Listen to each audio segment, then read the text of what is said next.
I'm focused on his spirit cause it keeps me from his fire. The Holy Ghost was with me, so my fear I leave behind. My sins were all diminished when he took that breath and died. And if you think I'ma give up on my God, the devil is a lie.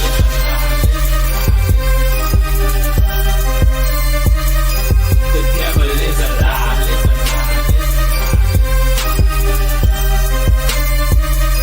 The devil is a lie. Hello, this is Christina Barr. You're watching Black Tea News.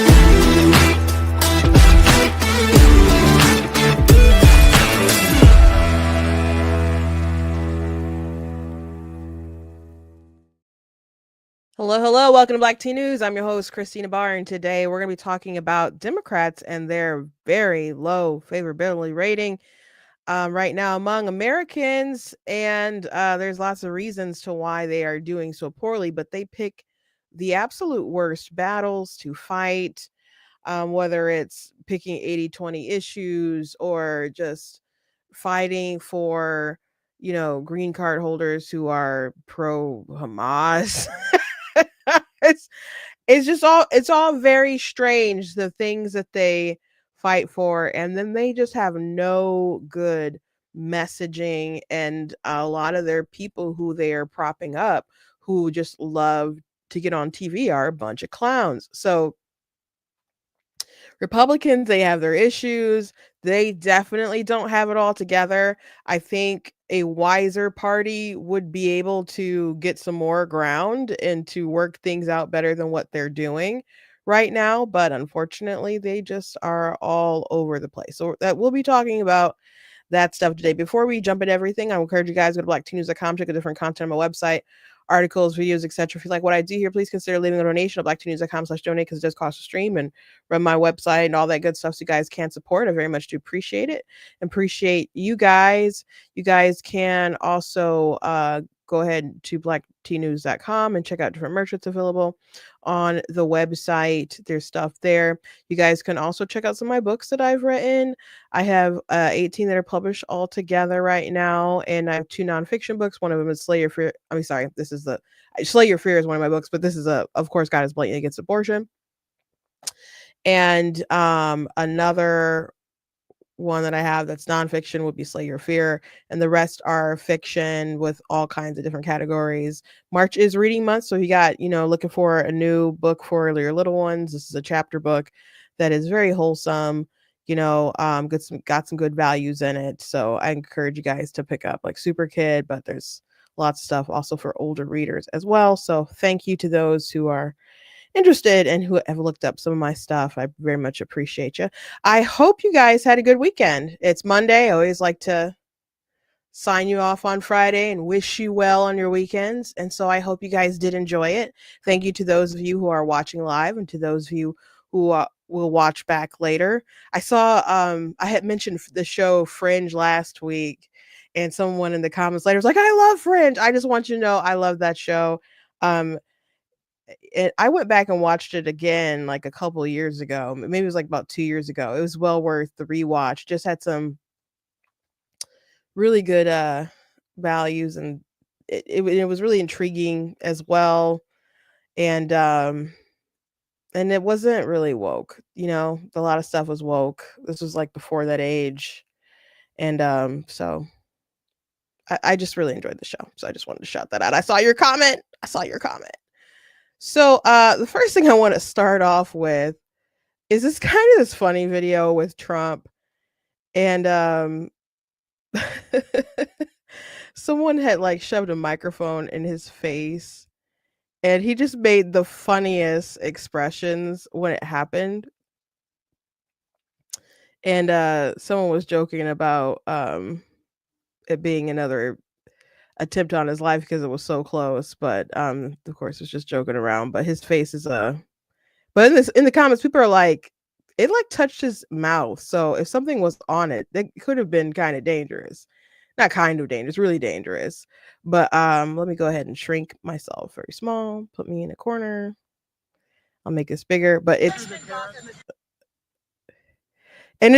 so funny because if you haven't seen this, he clearly like tries to he contemplates whether he's just gonna let it go and keep focusing on the question, but he has to like go back to the fact that they just like shoved a microphone like right in his face.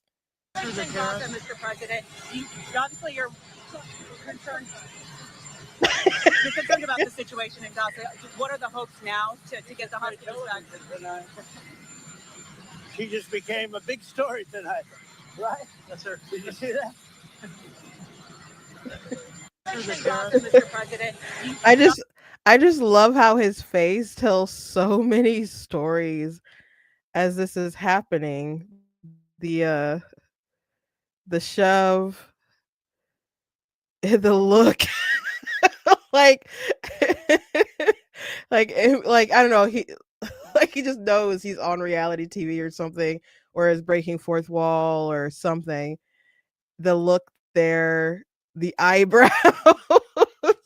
It just his face is just a character all on its own. Then he said, and he just tries to pay attention to the story, and then he just can't take it, and he's like, "They're gonna make TV tonight. They're gonna make TV tonight." That probably that face, like I can't believe they just hit me with a microphone. So it was just funny to me. It was just funny to me. If you're coming in late, you could scroll back a couple seconds so you can watch it. But was Trump hit on purpose? You know, I would assume that was an accident. I don't know what kind of person would be like, hey, let me try to see if I can hit him on purpose and think that you can get away with it. But I think he's just annoyed that it like they were that close and it kind of happened anyway. So but yeah, don't please back up. Don't don't hit the president with a microphone. He's already got like a contentious relationship with them anyway. So just uh just back up. So I wanted to talk about this CNN article. I guess it doesn't have to be just from the CNN article. People were talking about it on Twitter, and I just happened to find a CNN article, uh but it is a CNN poll. Democratic Party's favorability drops to a record low. And I wonder why that is, guys. I wonder why that is. So, the Democratic Party's favorability rating among Americans stands at a record low, according to new CNN poll conducted by SSRS, fueled in part by dimming views from its own frustrated supporters, with many in the party saying publicly that their leaders should do more to stand up to President Donald Trump. Democrats and Democratic aligned independents say 57 to 42% that Democrats should mainly work to stop the Republican agenda rather than working with the GOP majority to get some Democratic ideas into legislation. The survey was taken March 6 through 9 days. Oh, I'm sorry, March 6th to 9 days before before 10 Democratic senators, including Senate Minority Leader Chuck Schumer, voted with Republicans in the chamber to advance the GOP authored spending bill to avert a government shutdown, much in the charging of many of the Democratic lawmakers and progressive critics.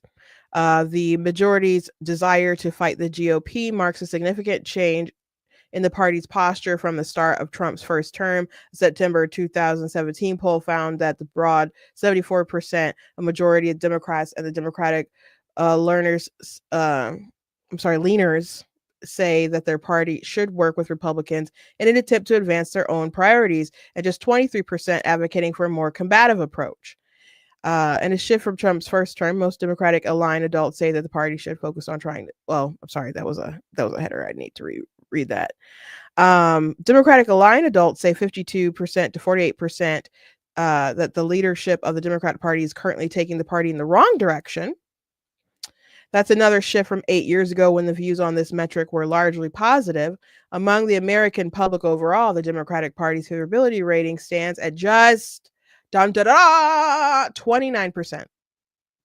29%. A record low in CNN's polling dating back to 1992 and a drop of 20 points since January 2021 when Trump exited his first term under the shadow of the January 6th attack at on the Capitol.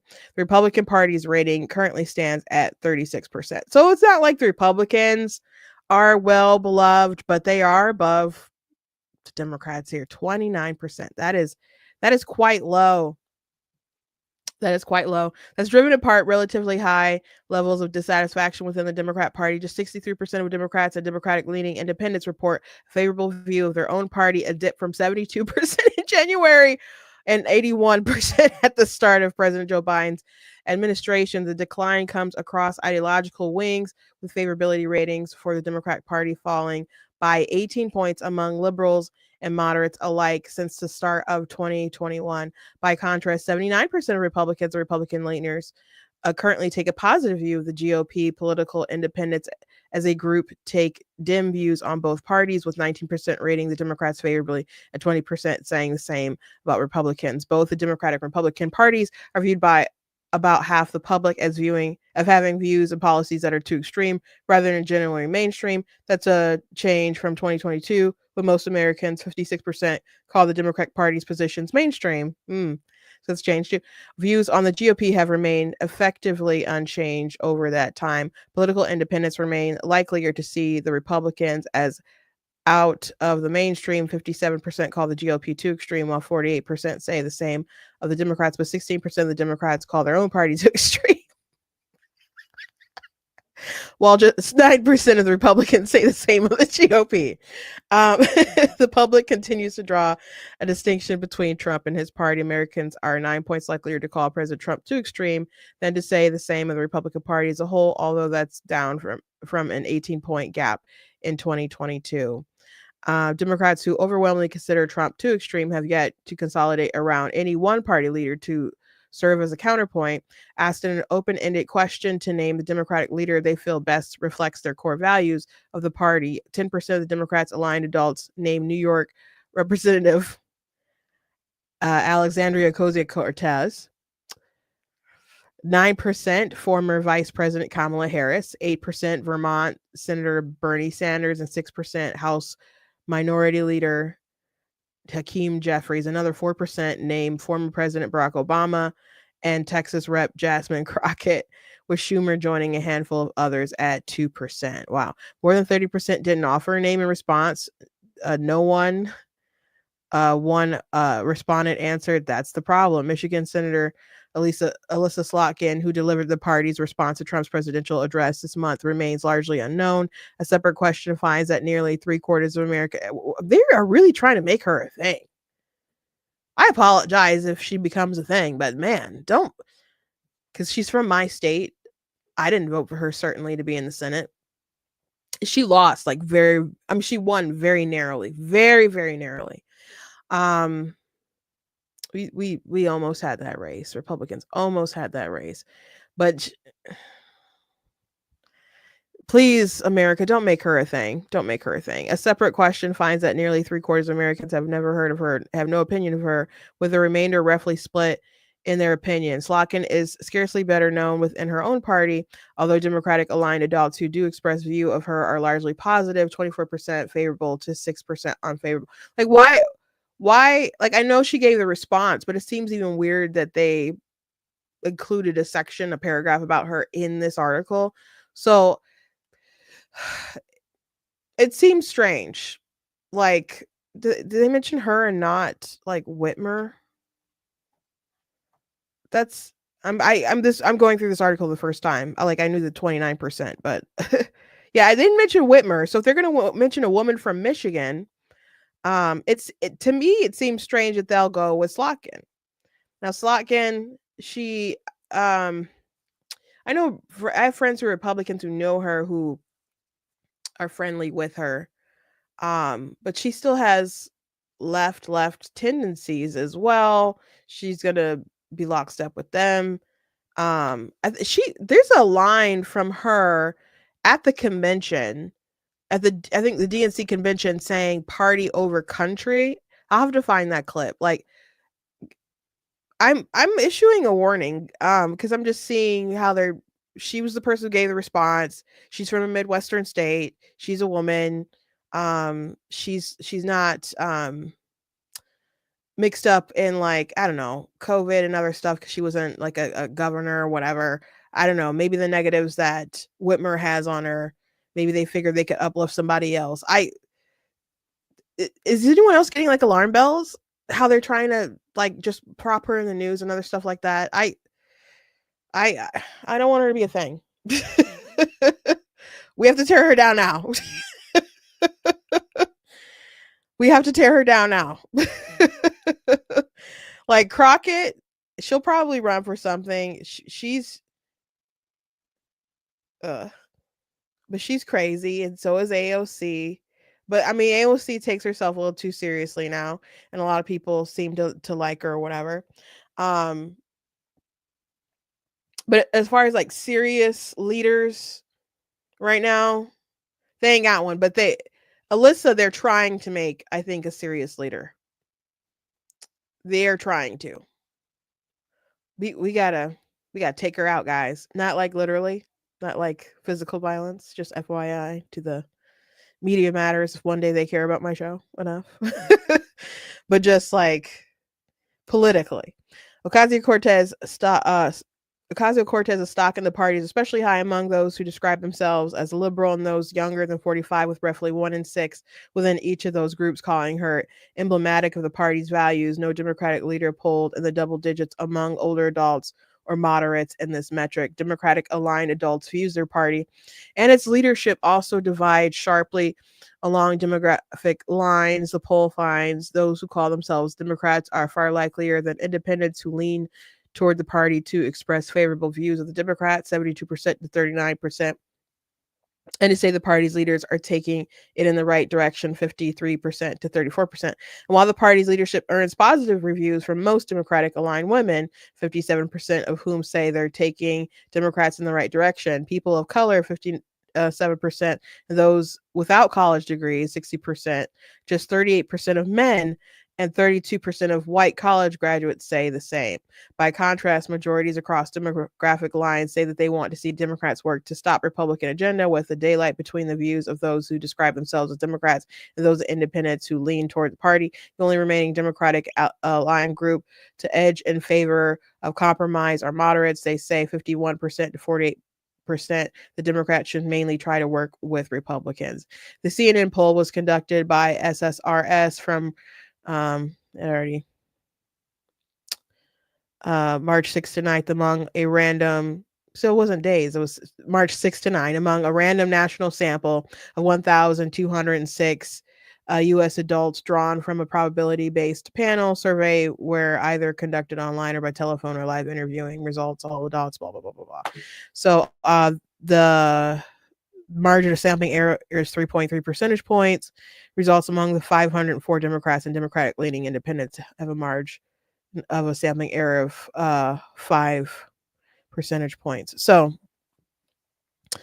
Slotkin is CIA. That's what they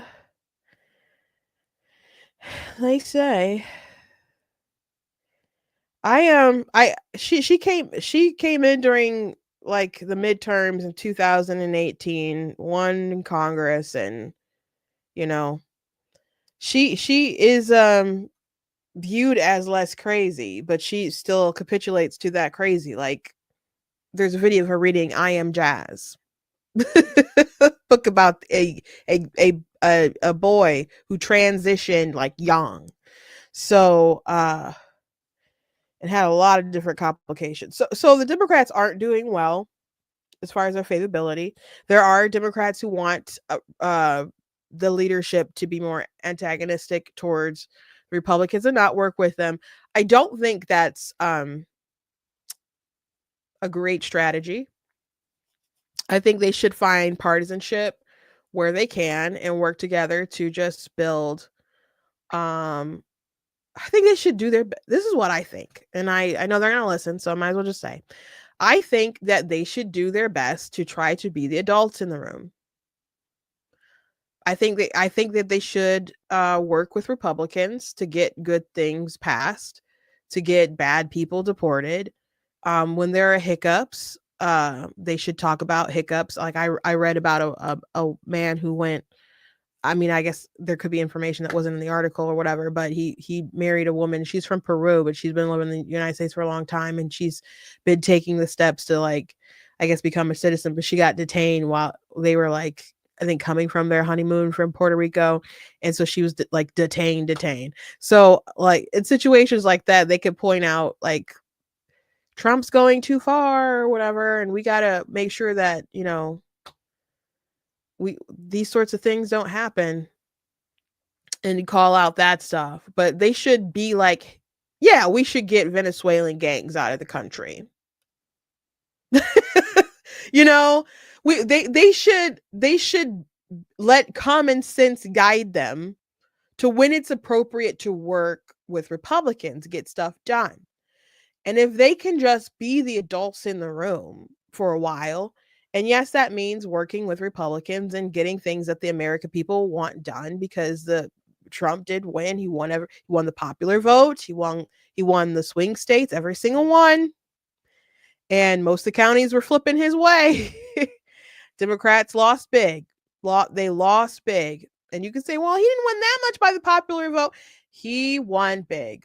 Okay. And as Stephen A. Smith pointed out to the ladies in The View, when they try to talk about the margin wasn't that big, they're trying to make excuses, or just kind of ignore the reasons why he won, and trying to cope a bit. Be like, well, it wasn't that much. He hasn't it, but he won. And a lot of people shifted, and Kamala didn't do too hot.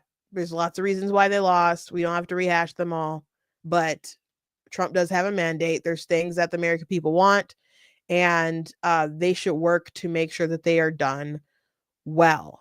And if they're not done well, in a way that their constituents would like, they should call out Republicans.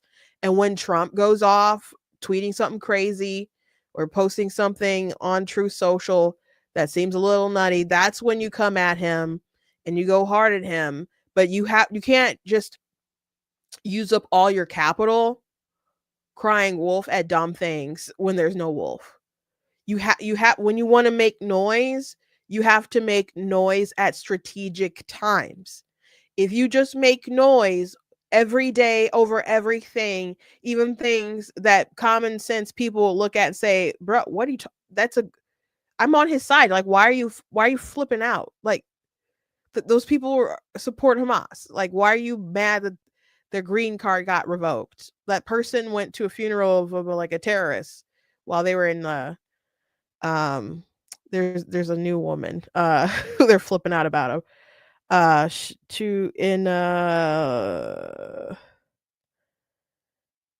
She went to there's a last month Rasha Alawi traveled to Lebanon to attend the funeral of Hassan Nasrallah, a brutal terrorist who led Hezbollah, responsible for killing hundreds of Americans over a 4-decade terror spree. Alawi openly admitted to the CBP officers, as well as her support for Nasrallah. A visa is a privilege, not a right. Glorifying and supporting terrorists who are killing Americans is grounds for visa issuance to be denied. This is common sense security. This was a tweet by Homeland Security.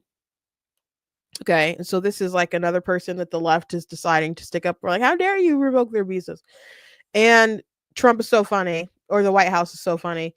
They retweeted the Homeland Security with this image of Trump when he was at McDonald's waving goodbye. Like, bye, you don't need to be here. Goodbye. Get lost. So those are instances where Democrats should probably just take a back seat. And I know they have some very vocal people who are pro-Palestine, etc., who would probably be upset at these kinds of things. But there's a lot of common sense folk that are probably be like, I don't want to end up in the news saying that this person should have a visa. I don't want to be that person So I'm just gonna at least be quiet about it. You know, um, I would just so pick my battles better if I were them. But they don't have good messaging. They don't have a good plan. They don't have good opposition. They just don't. They're really screwed right now. And it's not like there's not things to pick on the right. Like if you've been following my channel, like there's some crazy folks on the right who are um I don't even think they mention Alina Haba when she was, gushing over Tate. Now she's Andrew Tate, for example. Now she's walked that back, but I certainly would have made that a big news story. I would have given, if I was the media, I would have given Trump a real black eye about that. But they pick other battles, or some of these right wing influencers like Candace Owens has been saying crazy anti-Semitic stuff for a minute, and there's been some stuff on it, but like there's ways that you could draw these folks into that, and then they ask somebody, one person there, then they ask one person this, and it's like a couple degrees of separation. You know how they like evolve crazy news stories, but they just kind of leave it alone, and they're just like, no, we have to use our capital to be angry that they're deporting Venezuelan gangs. That's what they use their capital on. It's insane. It's really crazy. Or we have to make sure those trans women can go into the bathrooms. And in the media, like I just talked about that woman who went to go to Lebanon to the terrorist funeral. And there's these headlines. Brown University professor is deported despite judge's order. Brown, a medicine professor and doctor, deported to Lebanon despite having valid visa court filings claim. Judge demands Trump admin explain why doctor was deported despite order. Hearing for Brown for doctor deported to Lebanon, canceled, attorneys withdraw. And as Greg Price noted, not a single one of these stories mentions that she attended the funeral for eliminated Hezbollah terrorists. So there's just a lot of context that they leave out. So the media is doing this. The Democrats are doing, this. It's just really bizarre. Really bizarre. Um they're just really whack. It's just really puzzling.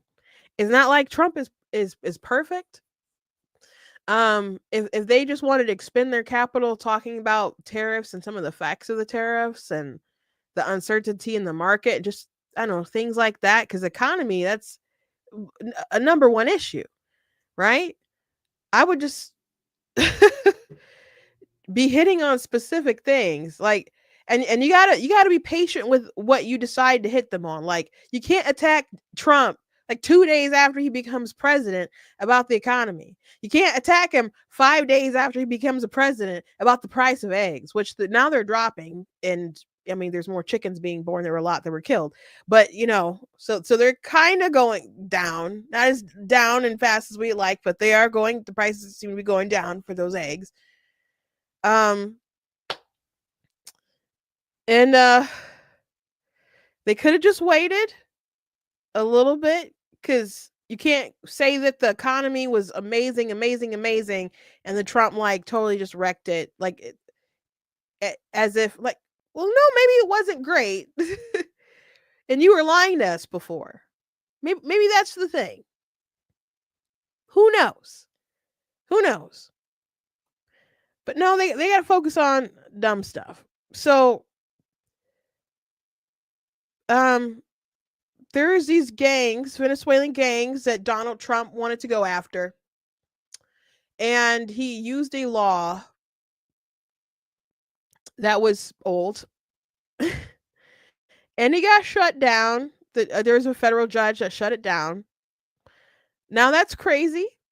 And the headlines of Politico and all these places are like, Trump tries to use a law, 18th century law. It's like, okay, how old is the Constitution? Okay.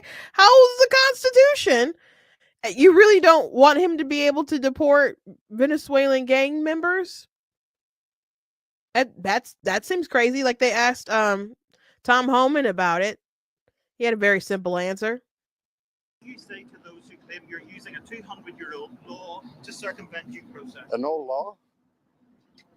Not as old as Constitution. We still pay attention to that, don't we? Boom. How many more terrorists do you plan on deporting to El Salvador? You can't just say the law is old. We don't follow it. I mean, if there's like a really weird, obscure one, like you can't walk on the sidewalk with your shoes untied, or I I don't know, something like that, or but these folks are a little crazy. So Ducey did ask the press secretary, but I'm gonna play some of these clips. If you guys can't send 200 Tren de Aragua terrorists at a time to El Salvador, where are you going to send them instead? It's a very good question. You'd have to ask the courts and the people on the left who are trying to fight this administration for doing the business that this president sought out to do, which is to deport these foreign terrorists. And we're very grateful to President Bukele and to El Salvador for accepting these heinous monsters where they will face justice. Okay, let's go through some more of this exchange. I mean, and these judges, these activist judges shutting stuff down.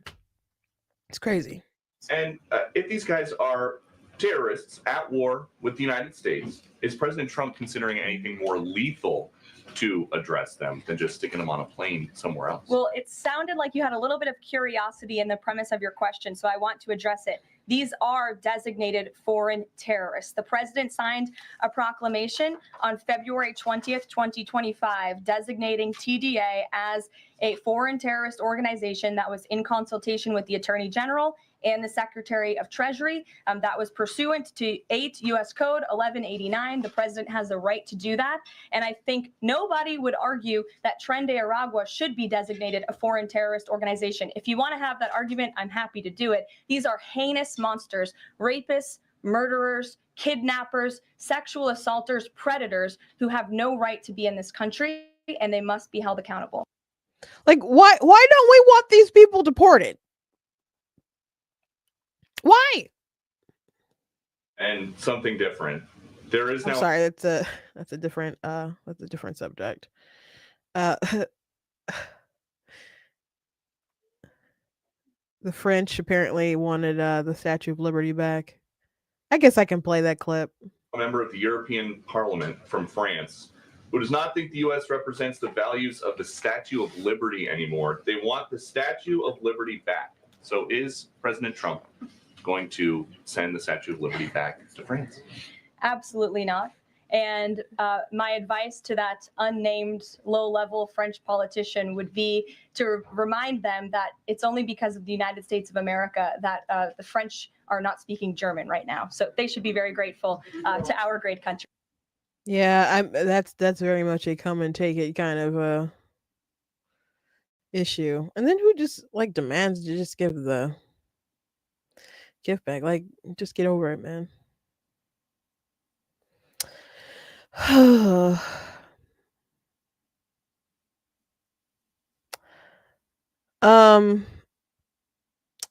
Miss Crockett was asked about the gang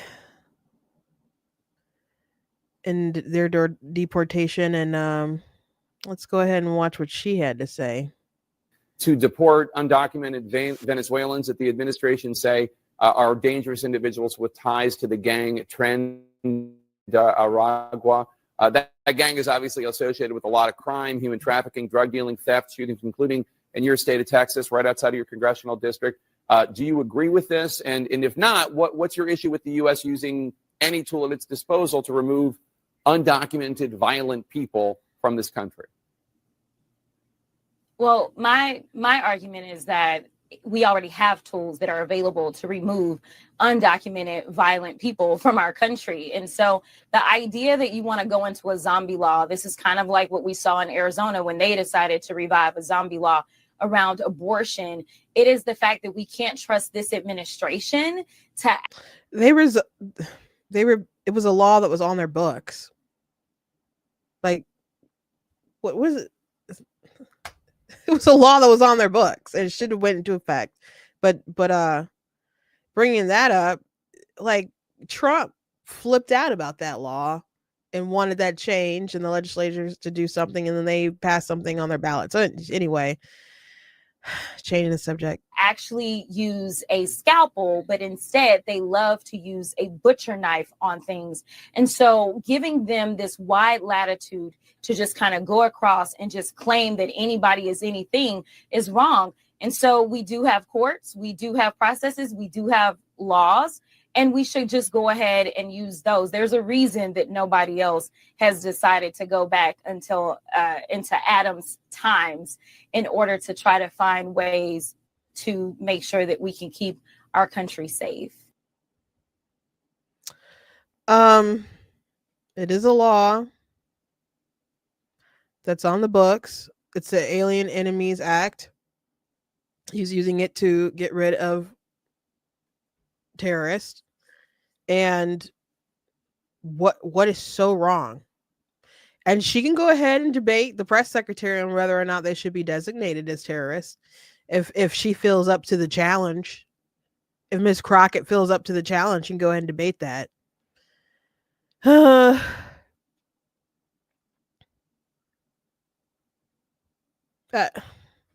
They're wasting their capital. They're wasting their capital. Interesting comment. The Crockett still pretending she's a ghetto girl, or did leadership give her a talking to? I saw the video of like Crockett, like comparing her to with the interview she was giving. I think when she just like was running for Congress, it was like tapped to be like the person to replace somebody else, and then some of her rhetoric and stuff now. And I don't know. I'd have to see. I don't feel like that was that big of a drastic change between that interview. I mean, to say that you can get excited.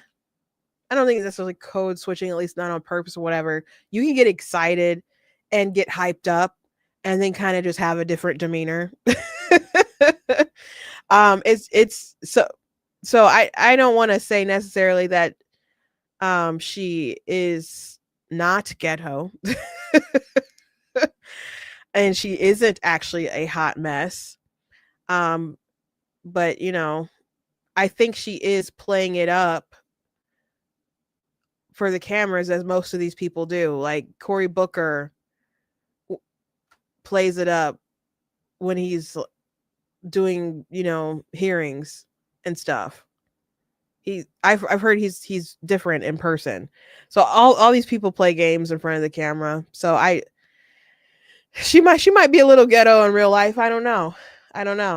But do they dial it to like past 10 to like 11 and 12 and whatever when they're on TV? Sure, especially right now. Sure, because they are trying to stand out. They are trying to get their couple dollars from whoever will donate to them, and it won't necessarily always be people from their district. It might be people from around the country who's like, I like her energy, I'm going to send her a donation.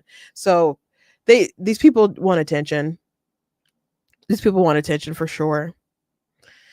But yeah, they're going for it. They're how dare Trump send these rapists and murderers on a plane out of the country? How dare he do that? How dare he? It's really nutty. I don't know what to think of these guys. I don't know why they are so dumb. But I guess it's our benefit, right now. But at the same time, I feel like Republicans are too confident about how bad Democrats are because all they got to do is not do right and screw up, because the media and everybody don't like them anyway, so they're waiting to be able to jump on them and destroy him. So I just don't think they should be so cocky and confident. Like sometimes I feel like Trump and a lot of his folks are still on memeing world, and I don't know how much that's going to be enough in the long term, and if it might start to rub people the wrong way.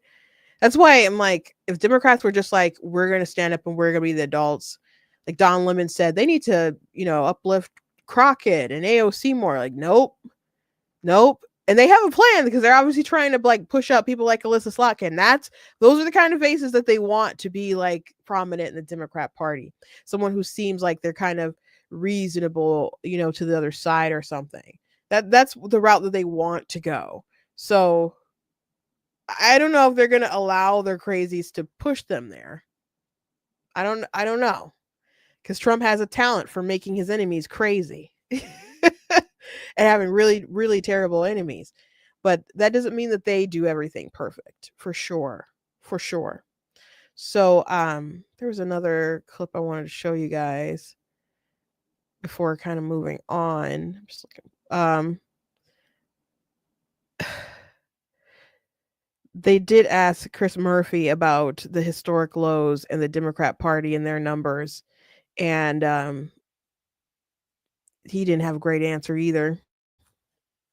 Our new NBC News poll, as you just saw, shows the Democratic Party at an all-time low approval rating. Why do you think Democrats are failing to connect with Americans at this critical moment of urgency, which you described? Well, it's what I just talked about. I mean, I think Americans want the Democratic Party to stand up and fight and to take risks. Listen, I understand that had we gone into a shutdown, even for a handful of days, it would have been difficult, but it would have sent a message that the Democratic Party is not going to be bullied by Donald Trump. We are not going to let them write spending bills unilaterally that cut programs for people we care about, that give the president new and extraordinary power. I think Democrats in this country, but I think the broad middle of the public as well, want to see our party fighting in exceptional ways. That is the conversation that has to happen inside of the Democratic Party, inside our caucus. And if we don't get that right, if we continue to work with Republicans, if we continue to hand Donald Trump more power, we are going to lose our democracy. Lose my democracy. These people have been fighting nonstop since he got in office. So that's not it. That's not it. They've had press conferences and rallies and gotten together to fight on all kinds of different stuff. There's been activist judges trying to shut down every single darn thing that he's doing. So that clearly can't be it. They don't just want, first of all, the people in your party don't want you to just fight. Usually people want you to fight and then win. They want you to win. But it's funny that even Welker, like, she asked the question, she's like, what's the messaging? As if it was the message and not just the core of what they are. Like it's usually like how can we explain to them what's not getting across? Like when they would always talk about the economy and when Joe Biden was president, like what aren't we conveying? What aren't they understanding? What aren't you understanding? We can't afford our eggs. What aren't you understanding? I don't think I think a big difference between the media and a lot of these Democrats and Trump is that Trump listens to the people he wants to govern. That's how, no tax on tips. Like, okay, he was in Vegas. A waitress said, yeah, life would be so much better if I didn't have to pay taxes on these tips. And he's like, you know what? That sounds like a great idea. No tax on tips. Okay? It's just that simple. When he ran in 2016, illegal immigration, he was the hawk on that. It was the number one issue. There were other Republicans who were very squishy on it, who wanted amnesty and other things like that, which Trump at one point in his administration did throw that around. But so he went kind of squishy, or almost could have gone squishy on that issue too. But in 2016, he was hard on that because that was something the American people were focused on. So he decided to represent that issue, and he tapped into what people wanted. He listened. He listened. He listened. And Democrats will go, well, they just don't understand us. We gotta talk more. We gotta. Maybe what you're trying to push aren't things that the people want. Maybe it's that simple. Maybe it's that simple. And they want you. There are people in your party who do want you to fight Trump. They don't want you just to fight. They want to win. So you have to pick your battles carefully. Carefully. Who doesn't want gang members sent back to where they came from? But you can focus on other stories and don't leave out important information, because that just makes you look like liars. Like there was a story over the weekend about a woman who was deported, and they're like, she doesn't even know the language to where she's going, and she was part of some kind of big marijuana drug ring. So she was like a drug dealer, part of this big drug bust or whatever that had happened. But they're just like, oh, it was a little footnote there, a little footnote. Like they pick the worst martyrs, and they always have. They always have. Like they'd always talk about Black Lives Matter. Like, oh, this always happens with the police shooting down black people. I'm like, okay, it always happens. If it always happens, why is it always seem to happen to, I don't know, people who have weapons or were doing crazy stuff or bad guys? Like where are the stories about the doctors being, the black doctors being shot down by police? Why is it, dudes like George Floyd? Like, if it's always happening. But they did get good mileage on that particular martyr, though. So anyway, I'm not surprised that they're not doing well. They got to fight. I don't know, smarter. I don't want them to, though. I do want them to be less crazy, but anyway, that's him talking about Crockett and AOC. Actually, I didn't watch this clip. Let's go ahead and watch this together. People love AOC. People love Jasmine Crockett. People love Eric Swalwell and the like. And I think that the Democratic Party Do people love Eric Swalwell? Like, I've heard no one say that ever. Do people love Eric Swalwell? That's news to me. That's news to me. People do love AOC. That's true. That they feel like she's down to earth. She's kind of dumb, but she has some political savvy to her, and she does try to listen and represent kind of give the people what they want or whatever. And they feel like if she's relatable, they can kind of reach out and touch her, like she does her lives or whatever. Crockett, she's got attitude,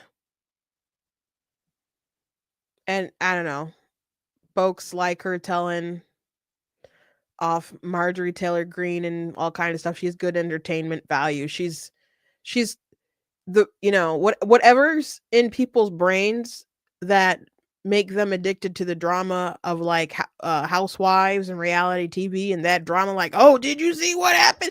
That's why people like Crockett.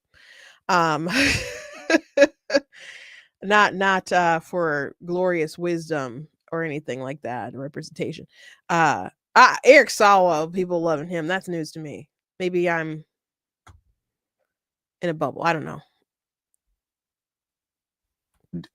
Put the people out there who the people want. They should put the politicians out there who the people want, who they're asking for, who are meeting the moment with the same energy that the They're other not side is asking for giving. AOC. Yes, they are. The people you party with No, are. no. The people I party with don't like AOC. Oh, please. No, they don't at all. Well, most people don't. But she's AOC, very far left. Let me tell you why I'm saying that. Because because people will vote for AOC and Donald Trump on the same ticket. Because they're authentic. No, because they're authentic. I don't think Okay. That Don. I think you're wrong about that. What people like about people like Trump and Fetterman is because it's irrelevant to her life. But you don't know her life. I know that being a gorgeous woman who I wouldn't even know was Hispanic in a city that has 1 million Hispanics and does not treat them badly. But that doesn't mean she doesn't struggle. That doesn't mean that she was set down. It implies it. But that doesn't mean that she was set down in Hispanic ghetto in the Bronx and had to deal with that growing up, and that she's come from a working class family. It implies that it implies that in some way she's behind the 8 ball because of that, and it's just not true. And so I don't know if she's behind the 8 ball, but I don't think she's as privileged as many people who are in Congress right now. Is that privileged or not? She was a bartender. Yeah, So I was a delivery boy. But I'm saying sometimes, Bill, you don't agree with Donald Trump's policies. No, but that's what the people want. Some of them, whether you like her or not. I don't like what she did with Amazon in New York. But I think AOC she's a Democratic icon. Well, she's the wrong. If you think that's the direction the country, the Democratic. I'm not saying the policies that she espouses that's the direction, but I'm saying that you have to give the people who are out front speaking for the party, not the people who are. If you think she's evolving, yeah, she's evolving, and we all are, and she is moving into right. She understands the game a little bit more. And if you notice, she is sort of becoming a sort of normal kind of Democrat in many ways. Yes. I think she's great. She's a very smart tactically. She's very smart. Let's get behind that. Another one. Okay. That's bad advice from Don Lemon. If you were Democrat Party leadership, I mean, AOC has her own kind of platform and ways that she reaches people. They don't have to put her out. She can get on the news if she wants to. She has her media team or whatever. As far as Democrat leadership and who they should be pushing out, they should be pushing out people who they think are going to be viable people for leadership in the future. People who, have races to win, that could be close, who need donations, who need support, not just from their constituents, but people all over the country, people who have speak well, understand the policies well, can break it down simply in a way that's easy to communicate in sound bites, But they need to have serious people, not just. Here's the thing with Don Lemon is saying. Sometimes you don't give the people exactly what they want. Like, you have to speak to their need, but what they want may not always be the right thing. So you have to understand kind of what that feeling is and how you can solve whatever issue that's kind of speaking to whatever that they want. But because they might be interested in kind of the wrong kind of solution, and you might need to come up with the right kind of solution and then convey to them why this is correct and better for them in a way that they can accept it. And sometimes a TV show or something might be too engaged in fan service and it gets really ruined. Like, you think about the Marvel movies, they do a lot of like fan service and things that worked, and then they overworked what worked, and now it's nothing that they make is very good. Like, practically nothing that they make. Like, people talk about the Marvel humor. If you watch Marvel movies, you know what I'm talking about. And then they just amp it up. And it's like, okay, this should be a serious moment. It's like, here's the Marvel humor, because that's our fans liked it before. It's like, okay, but it's too much. Like, it wasn't appropriate here. Like, you're killing the vibe that we should be getting right now. Like, people liked Thor Ragnarok. I thought it was a little too silly for the content that was going on. But it was enjoyable. So that's a lot of people's favorite Thor. I did like the other Thors, the first one more than the second one. But I you know, but I did enjoy Ragnarok, but I did think it was too silly for the content that was going on. Um, okay, then they just went, we're gonna just amp everything up from Ragnarok, and they made Love and Thunder, and Love and Thunder was awful to so many people. They amped up the humor and the silliness, and the director, I don't know, just went into a spiral of his own imagination and whims, and it just wasn't good. My youngest sister Tina, she we were talking about the female Ghostbuster film, which Chris Hemsworth was in it, and I've never seen it, but she said, I'll never forgive them for making Chris Hemsworth think he was funny. And then I just started laughing, like, oh, because they took all that humor into Thor, like into the Thor character, and then it just got like progressively too much. So Don Lemon is like, oh, the people like her. We got to give the people what they want, which is more AOC. But that's not what the Democrat Party needs. And what she will ultimately put out is not going to be what the country needs. So that's a bad direction to go. She can speak to the people that she's speaking to, but it's still just going to be that segment of the Democrat Party and her constituents or whatever. But at large, that's not what the party needs. That's not what the party needs. They need to build up someone else. It doesn't, like, the leadership doesn't need to be her. And they're going to keep pushing like older Democrats and moderates away from the Democrat Party. And they're going to keep, voting swing, or they're going to just keep voting Republican. He is correct that there were people who split the ticket and voted for her and voted for Trump. That's literally a true thing. I've seen reports on it. That doesn't mean that's going to be a common phenomenon forever. It doesn't mean that. It doesn't mean that at all. So Don Lemon's just got he's wrong. He's wrong on there. Then he said something else that was offensive. It's the same thing when I see not all black Republicans, but I see a black MAGA person who is carrying Donald Trump. It is the shortest line to the front, because it's the same thing I see. Not all black Republicans, but I see a black MAGA person who is carrying Donald Trump's water, and they know that he's lying. It is the shortest line to the front, because if you're black and you're whatever, you're just in line with a bunch of other Democrats that are doing the same thing that you're doing. But if you become a black MAGA person, it's like, whoa, let's book this person, let's put him on television. So you don't think you can be a sincere black MAGA person? No, I just said I don't think that. I just said I think there can be sincere Republicans, but you can't be a sincere black Republican. I don't think that you can. I don't think that you can be a rational MAGA, be black and be a rational MAGA person. I think you can be black and be a Republican. I think they would find that very insulting. Well, I mean, the truth is often insulting. It's the same thing that when I see.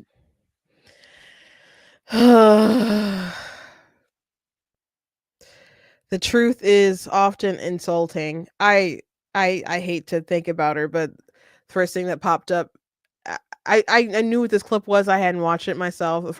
My first thought was that clip of Candace Owens talking to Don Lemon, and he's like, "You think being gay is a sin?" She's like, "Yes, it is a sin." And she just said it like blank to him or whatever. Yeah, the truth can be offensive, but that doesn't mean you're telling it, Don. It doesn't mean you're saying it. There's plenty of sincere MAGA folks that I'm mutuals with online, people I know in real life who are MAGA folks, who are more populist, kind of Republican, and kind of reject the old school kind of Republican ways. When I was there was a lot of Black Republicans. I went to DC last month for the Black History Month event, and we were there's a ton of Black Republicans just debating about things that are in our wheelhouse, but we just had different opinions on. I don't know, I guess from the outside, maybe they may not seem like they're huge differences, but we're like getting into the nitty gritty of the policies, and we disagreed on different things. But there was very sincere, very intelligent MAGA Republicans who were debating and sticking up for Trump and his different policies that he was talking about, Doge and tariffs and his take on warfare and all sorts of other different things. Arguing, even when they started saying we should send the checks, there was a discussion about whether we should send Doge checks, and you know, so he's full of crap. He's full of crap.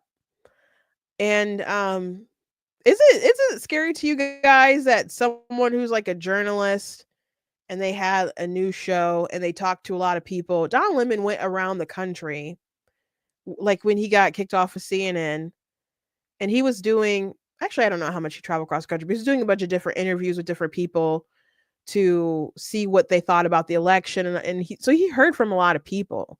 And yet he can go talk to Bill Maher and say, I don't think you can be a sincere MAGA Republican. I think there's, some folks who he probably has in mind who are carrying water for Trump. Like, if you asked him point blank, maybe he'd say someone like Byron Donalds or somebody like that, and they know he's wrong, but they're going to say stuff. But how do you know that these people just don't actually vibe with Trump and his policies? Are there times when people do stuff and maybe get in line? You'll have to have a conversation with them.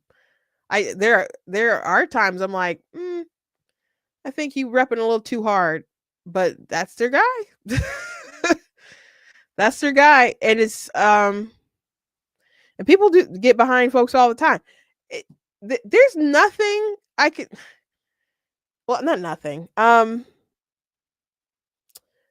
Think about all these Democrats who got in line with something like Biden and his health, and the way they told stories about that, or the corruption with Biden and his family and them selling, their access for money, and the way they covered for him for all kinds of different things. And they don't go around questioning the sincerity of folks who, rep for those people. They only really want to question the sincerity of Black Republicans. And he decided to not get in too much hot water, and he just said Black MAGA Republicans. So I feel like kind of racist, Don, but we can have a deeper conversation about that sometime later. It's just not true. It's just not true. I'll have to put something on Twitter, because I have a lot of mutuals that are hardcore MAGA. And you know what? People, I guess you'd have to ask folks or maybe Don here what they consider is the shift, like the line that you cross to just be a Black Republican versus like a MAGA Republican. Because people will get the gear and the merch as a I don't know. They say so much crazy stuff about Trump, and then so many things that aren't even true. It's like, you make me defend him all day anyway. I'm gonna get this hat and trigger you, like just kind of let you know where I stand. I mean, I have Trump merch. I've made Trump merch, but that doesn't mean I'm I don't know. I'm definitely not his mouthpiece. Don's not in a good place. Don's not in a good place. One thing I want to talk about before I let you guys go, there's a report that I think Heritage put out about Joe Biden and his signature. And it appears that his signature isn't always authentic as far as stuff that he's signing on different executive orders and so on. So I don't know. The media, they could look into this themselves. They're pushing back. But Trump has been asked if there's an auto pin and Trump and Biden didn't actually sign documents as far as pardons and other things, is it null and void? Now, I'm gonna play you a video of him talking about this. But there's a strongly worded truth post that's much stronger than this. That Biden and his people and his probably auto pen, it looked like we had an auto pen for a president, and we would have been better off if we had probably. But it looks to me like, that's a big subject. I'm sure you won't ask about that, but the whole subject of auto pen, did he know what he was doing? Did he authorize it? Or is this somebody in an office, maybe a radical left lunatic, just signing whatever that person wants? Mr. President. Yeah. To follow up on the Biden auto pen, are those executive orders, those pardons from the former president now null and void? Well, I think so. It's not my decision. That'll be up to a court. But I would say that they're null and void because I'm sure Biden didn't have any idea that it was taking place. And somebody was using an auto pen to sign off and to give pardons to, as an example, it's just one example, but the J6 Unselect Committee. They gave, think of it, they gave pardons with an auto pen. I don't think Biden knew anything about it. So this story's been out for a couple days and stuff, actually. Now, I feel like that response was very measured. Like, I don't know. That would have to be litigated in the courts. And let me see if I can find the post. Now, the post he wrote on True Social has some all cap moments and things like that. So it was not in. He was saying it is null and void. So folks are talking about that Trump tweet or truth post or whatever. And see if I can find it.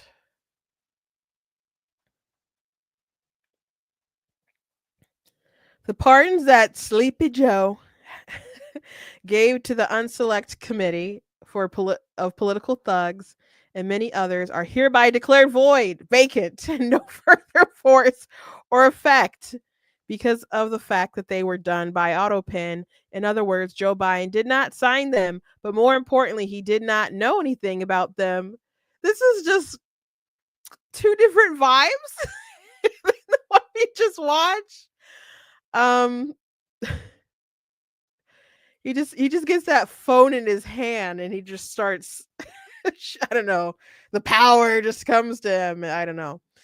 And he just transforms like the Sailor Scouts or something. He just becomes a different person.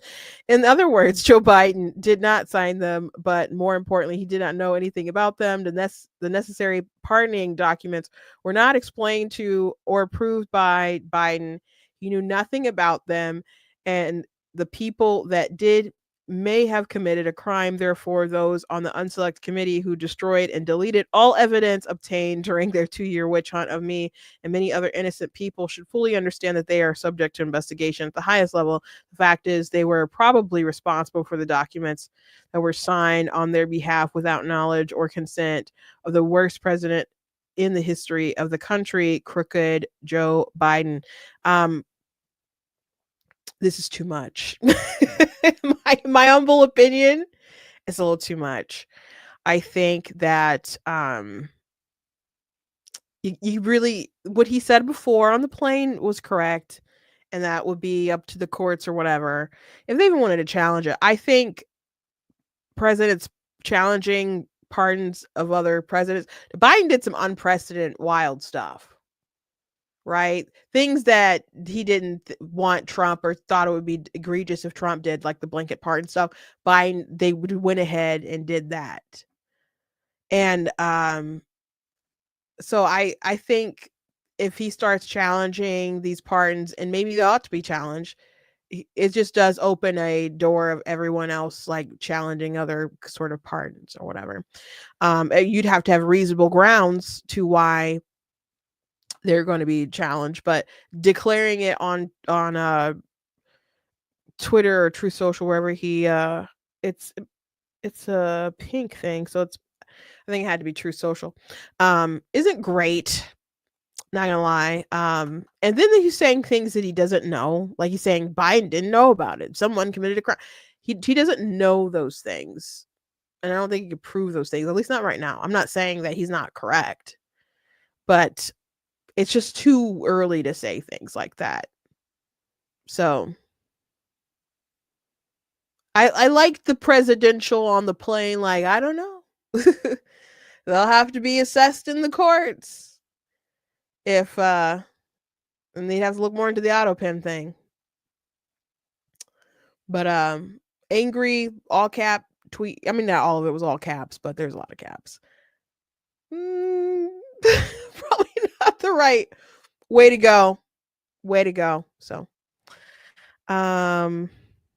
anyway, someone said the courts are rigged. I don't think it depends what court you're talking about.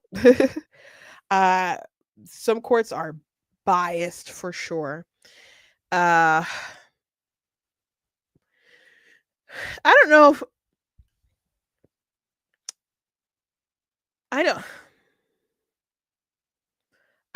think it's a great look, I guess, to keep talking about the select committee or whatever. I'm not saying that they did great things. I think a lot of things they did were really shady. But just like Trump had the instinct of letting some things be, like with Hillary or whatever, when he became a president, and to just kind of let some stuff go, to move on and to heal the country. I think there's just a lot of things going on, things that his administration should be doing and focused on. I think this is a distraction. I think the auto pen thing is interesting, and they need to keep kind of looking and digging into that story, but that's because it exposes